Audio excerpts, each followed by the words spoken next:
हल्दी घाटी की मिट्टी से क्या तिलक। 18 जून अखिल भारतीय क्षत्रिय महासभा इंदौर द्वारा हल्दी घाटी विजय दिवस मनाया गया। एरोड्रम रोड स्थित सुखदेव वाटिका में महासभा के पदाधिकारियों ने महाराणा प्रताप के चित्र पर माल्यार्पण कर दीप प्रज्वलित किया। महासभा के अध्यक्ष दीपेंद्र सिंह सोलंकी, दुले सिंह राठौर ने सभी पदाधिकारियों को हल्दी घाटी की माटी का तिलक लिया। तत्पश्चात आशुतोष सिंह शेखावत द्वारा हल्दी घाटी युद्ध का व्याख्यान किया। साथ ही महाराणा प्रताप के शौर्य की गाथा भी सुनाई। कोरोना महामारी के समय महासभा के पदाधिकारियों ने व्यक्तिगत खर्चे से सेवा कार्य किए हैं। उन्हें भामाशाह सम्मान से सम्मानित किया गया। इसमें सज्जन सिंह कुशवाहा, बब्बी दरबार बेटमा, मनोज ठाकुर, दुर्गेश सिंह पटेल मुख्य थे। कार्यक्रम का संचालन तुलसीराम रघुवंशी द्वारा किया गया। चीन बॉर्डर पर शहीद हुए सैनिकों के लिए 2 मिनट का मौन रखकर श्रद्धांजलि भी दी गई। बाद में चीनी सामान का बहिष्कार करने की शपथ सभी पदाधिकारियों को दिलाई गई। कार्यक्रम में मुख्य रूप से विजय सिंह परिहार, रघु परमार, श्रवण सिंह चावड़ा, पप्पू ठाकुर, मुकेश गौतम, राजेंद्र सिंह बुडानिया, सिद्धार्थ सिसोदिया, प्रवीण सिंह पवार, केतन भाटी आदि मुख्य रूप से उपस्थित थे। महासभा द्वारा हल्दी घाटी दिवस के रूप में एक कार्यक्रम हमारे द्वारा आयोजित किया गया, जिसमें 18 जून को हल्दी घाटी युद्ध का प्रारंभ हुआ और महाराणा प्रताप ने इस युद्ध को जीता है, जिसे गलत तरीके से बताकर अकबर को जीता बताया गया था। उसी को हमने दोहराते हुए महाराणा प्रताप की जीत का जश्न मनाया आज, और हल्दी घाटी की माटी से सभी पदाधिकारियों का तिलक करा। साथ ही आज जो चीन द्वारा हमारे भारत के सैनिकों का धोखे से उनको शहीद किया गया है, उन शहीद जवानों के लिए आज हमने उन्हें मौन रखकर उन्हें श्रद्धांजलि अर्पित की है। और चीनी सामान का बहिष्कार करने हेतु हम सभी पदाधिकारियों ने शपथ ली है। आने वाले समय में राजपूत समाज इसका पूर्णतः बहिष्कार करेगा। इसी संकल्प के साथ ये कार्यक्रम संपन्न हुआ। मैं दीपेंद्र सिंह सोलंकी, अखिल भारतीय क्षत्रिय महासभा नगर अध्यक्ष, इंदौर के लिए निकला। उसने गोविंदा के किले पे आक्रमण किया। महाराणा प्रताप के 20 सैनिक उस किले की सुरक्षा में तैनात थे। वे 20 के 20 संघर्ष करते हुए मारे गए। मुगलों की सेना ने गोविंदा के किले में प्रवेश किया और शरण ली। सही बात है, क्योंकि महाराणा प्रताप के भय से मान सिंह ने उस किले के चारों ओर खाई खुदवा के कांटों की बाढ़ लगा दी। प्रताप के सैनिकों को जैसे ही पता लगा, उन्होंने गोविंदा के किले को चारों ओर से मकड़ व्यूह रचना के द्वारा घेरा डालकर गोपन और तीरों से हमले प्रारंभ कर दिए और गोविंदा पहुंचने के चारों तरफ के मार्ग सील करके रसद के सारे रास्ते बंद कर दिए। मेरे बंधुओं, अंदर का कोई मुगल किले से बाहर नहीं आ सकता। बाहर का कोई व्यक्ति रसद लेके किले के अंदर नहीं जा सकता। ऐसी मकड़ व्यूह रचना प्रताप के सैनिकों ने रची थी। उस किले के अंदर भूखों मरती हुई फौज ने घोड़े और ऊंट मार मार कर खाए। जून का महीना था। उस किले के अंदर लगे आम के पेड़ों से मुगल सैनिक आम खा खाकर बीमार हो गए। यह घटना जब अकबर को पता लगी तो उसके होश उड़ गए। उसने तुरंत सूचना पूछा ईमान सिंह को कि जैसे भी हो हमारी फौज को बचाकर उस किले से निकालकर यहां बाहर निकाला जाए। मान सिंह आधी रात को उस किले से मुगल सैनिकों को लेकर भागा। प्रताप के सैनिकों ने तोड़ा कर मुगल सैनिकों को मारा। ये प्रताप की व्यूह रचना है। ऐसे शौर्य के पन्ने इतिहास के बाद, भारत की आजादी के बाद इतिहास के पन्ने निकाल दिए गए। दिवेर के वह युद्ध जिसको प्रसिद्ध इतिहासकार लेखक जनरल टाड ने कहा है कि दिवेर का युद्ध राजस्थान का महासंग्राम था। उस दिवेर के युद्ध में महाराणा प्रताप ने मुगल सैनिकों पर ऐसा प्रचंड प्रहार किया था कि जिसमें मुगल सेना की बुरी तरह हार हुई। और अमर सिंह के भाले के एक ही प्रहार से अकबर का चाचा सुल्तान खां अमर सिंह के भाले के एक ही प्रहार से घोड़े सहित मारा गया।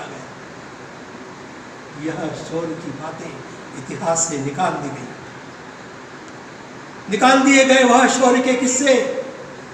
जब महाराणा प्रताप ने दिवेर के बाद में कुंभलगढ़ पर हमला किया और उस सेना के सेनापति बहलोल खां को अपनी तलवार के एक ही वार से घोड़े सहित 2 टूक में काट डाला, निकाल दिए गए इतिहास के पन्ने हमारे शौर्य के।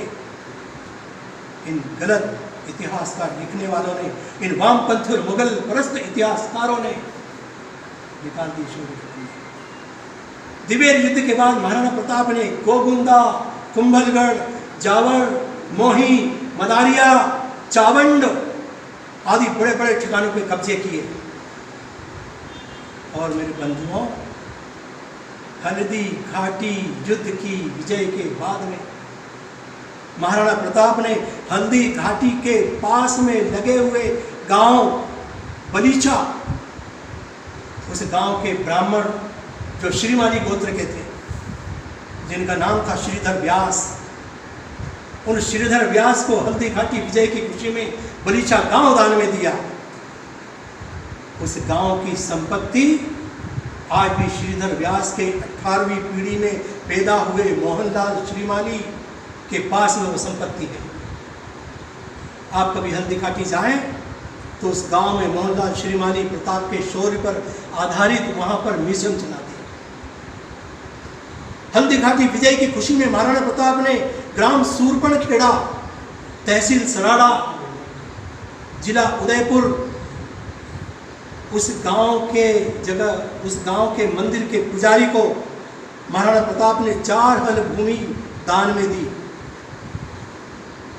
महाराणा प्रताप कालीन शिलालेख आज भी इस गांव में मौजूद है। उस शिलालेख में स्पष्ट उत्कीर्ण किया हुआ उल्लेख है कि महाराणा प्रताप ने हल्दी घाटी विजय की खुशी में रणछोड़ मंदिर के पुजारी को 4 हल भूमि दान दी थी। मेरे बंधुओं,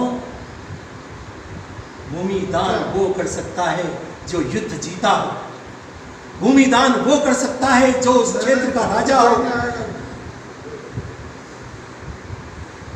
मेरे बंधुओं, उदयपुर के अंदर जगन्नाथ राय मंदिर के सभा मंडप के प्रवेश द्वार पर श्याम पाषाण पर प्रशस्ति उत्कीर्ण है, जिसके 41वें नंबर श्लोक में यह लिखा है कि हल्दी घाटी युद्ध में प्रताप की विजय हुई।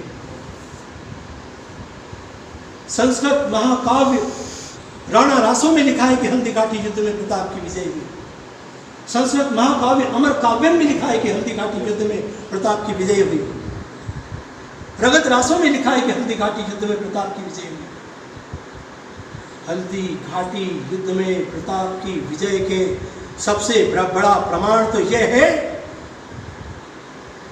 कि हल्दी घाटी युद्ध के दौरान गोगुंदा के किले से जब मुगल फौज जान बचाकर भागकर अजमेर पहुंची और मुगल सेना के दोनों सेनापति आसफ खां और मान सिंह जब अकबर के दरबार में गए तो हल्दी घाटी की हार से बुरी तरह चिढ़कर अकबर ने मान सिंह और आसफ खां की ड्योढ़ी बंद कर दी और उनको दरबार से बाहर निकाल दिया।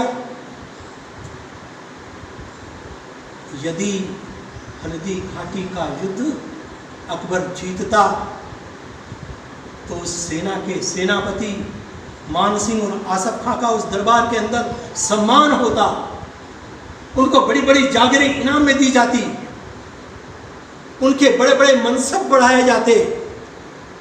लेकिन अकबर ने उनको सजा दी क्योंकि हल्दी घाटी का युद्ध मुगल फौज हारी थी, अकबर हल्दी घाटी का युद्ध हारा था।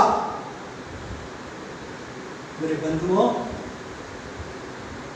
हल्दी घाटी विषय पर तथ्याधारित सत्य प्रमाण के आधार पर अपने वक्तव्य को विराम देते हुए मैं अंत में इतनी ही बात कहूंगा कि हल्दी घाटी के आंगन में शेरों की हुंकार उठी, आजादी की रक्षा के हित वीरों की तलवार उठी।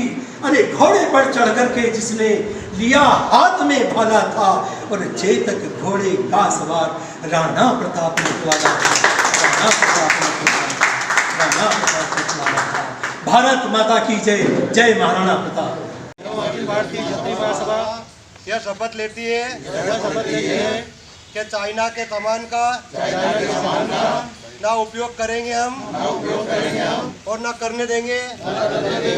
इसके लिए हम पूरी समाज को जागरूक करेंगे और सभी को ये बताएंगे कि चाइना का सामान का हम बहिष्कार करते हैं। और आप भी करो। भारत माता की जय। टाइम न्यूज देखिए अब आपके मोबाइल और स्मार्ट टीवी पर। लाइव प्ले स्टोर से डाउनलोड करें टाइम स्मार्ट टीवी ऐप।